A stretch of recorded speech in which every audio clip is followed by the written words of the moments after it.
আমিও এই সমস্ত দোষদের শিকার, এই ফেসিস্টদের শিকার। আমি চাই ফেসিস্ট মুক্ত বাংলাদেশ, স্বনির্ভর বাংলাদেশ, বৈষম্য মুক্ত বাংলাদেশ, এবং আপনারা যেভাবে চান বাংলাদেশকে সেভাবেই আপনাদের সঙ্গে থাকতে চাই। আমরা সময় নিচ্ছি, কারণ এই মামলাগুলো পুঙ্খানুপুঙ্খ রূপে তদন্ত করা হচ্ছে, যাতে কোন রকম ফাঁক ফোকর না থাকে, এই ফেসিস্টরা যাতে কোন রকম পান না পায়, এই করোনা মামলাগুলো পুঙ্খানুপুঙ্খ রূপে যাচাই করা হচ্ছে। একটি মামলা চার্জশিট দিয়েছি, এই মামলা আদালতে গেলে ইনশাল্লাহ যে সমস্ত আসামিদের চার্জশিট দেওয়া হয়েছে তাদের নামে, তাদের সর্বোচ্চ শাস্তি হবে ইনশাল্লাহ, আমি আশা করি।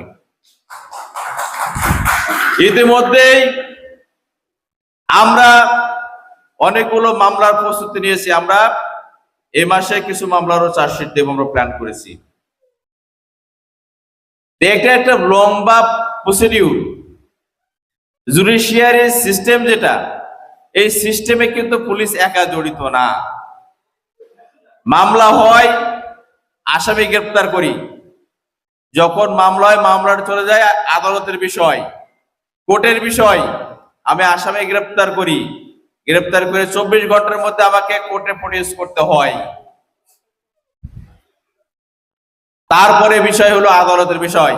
যদি আমি 24 ঘন্টার মধ্যে আসামিকে প্রডিউস করতে না পারি, আমি কিন্তু আদালত অবমাননার দায়ী পড়ে যাব। এখন আপনারা বলেন জামিন হয় কিভাবে?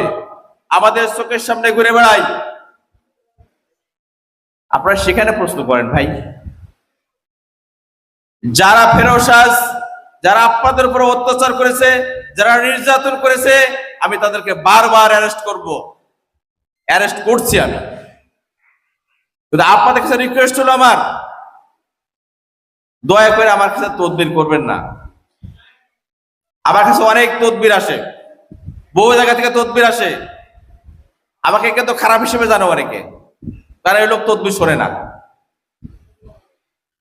আমি এই বিষয়ে, জুলাই যোদ্ধা ভাইদের বিষয়ে মাথা নত করতে রাজি না।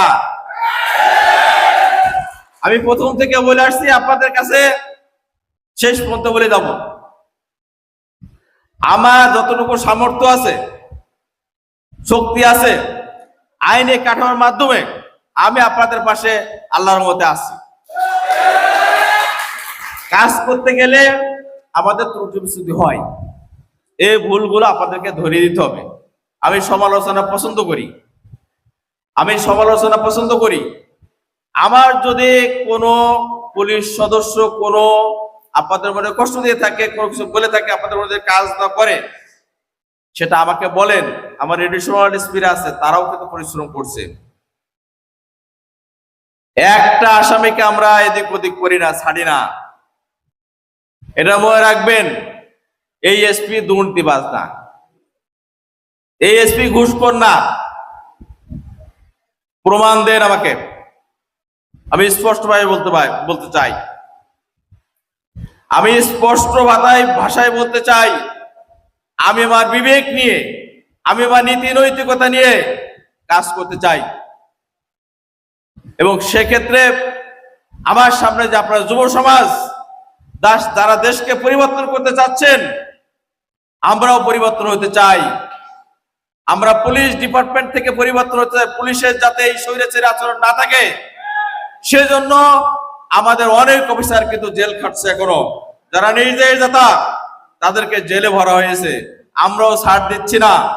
যারা ফ্যাসিস্ট আমলে, ওই ফ্যাসিস্টের দোষ ছিল, যারা সহযোগিতা করছে, তাদেরকে আমরা ছাড় দিচ্ছি না। অনেককে চাকরি থেকে বহিষ্কার করা হয়েছে, আপনাদের নলেজ হয়তো নাই। চাকরি থেকে বিতাড়িত করা হয়েছে অনেককে, এবং আরো হবে ইনশাল্লাহ। আমাদের সময়ও নাই, ডিসিশন মাত্র 5 মিনিট সময় দিয়েছে, কয় আর একটা প্রোগ্রাম আছে 1:30টার সময়। কারণ আপনাদের কথাগুলো তো আমাকে বলতে হবে, আপনারা যে প্রশ্নগুলো করেছেন সে উত্তর তো আমাকে দিতে হবে। আমি বলবো যে আমি 7 সেপ্টেম্বরের সময় যে কথা বলেছিলাম, আমি যাওয়ার আগের দিন পর্যন্ত এখান থেকে আমি একই কথা বলে যাব। আমি আমার জুলাই ভাইদের পাশে আছি এবং থাকবো ইনশাল্লাহ। কারণ আমিও এই সমস্ত দোষরদের শিকার, এই ফ্যাসিস্টদের শিকার।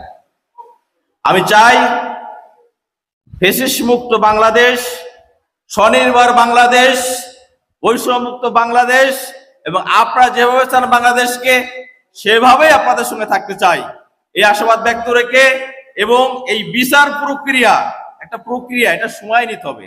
গভর্নমেন্ট অনেক চেষ্টা করছে, শুরু হয়েছে বিচার শুরু হয়েছে। এই বিচারের রেজাল্ট আপনারা ইনশাল্লাহ বাংলাদেশে দেখবেন। যে মামলাগুলো এখন চার্জশিট দেওয়া হচ্ছে না, এই মামলাগুলো আমি এসপি, আমি নিজে দেখি। আমার ডিআইজি রেঞ্জ প্রতি সপ্তাহে মিটিং করে, আমার আইজি সমস্ত কাজ বাদ দিয়ে মামলাগুলো মনিটরিং করে, স্বরাষ্ট্র মন্ত্রণালয় থেকে মনিটরিং করা হয়। তা আপনারা মনে করেন না এই মামলাগুলো হেলাফেলা ভাবে কোনো চার্জশিট আমরা দিচ্ছি কিংবা কোনো কাজ করছি। তা আপনারা এই ব্যাপারে নিশ্চিত থাকেন, এই চার্জশিটের উপরে কিন্তু বিচার হবে। বিচার এই বাংলা বাড়িতে ইনশাল্লাহ হবে। আপনারা সেটা ধৈর্য সহকারে দেখেন। বাংলাদেশ বৈষম্য মুক্ত একটা দেশ হবে। আমরা আপনাদের পাশে আছি। আমরা চাই আমাদের ডিপার্টমেন্টকে পরিবর্তন করতে, আমরা কোনো পলিটিক্যাল লেজুরবৃত্তি করতে চাই না।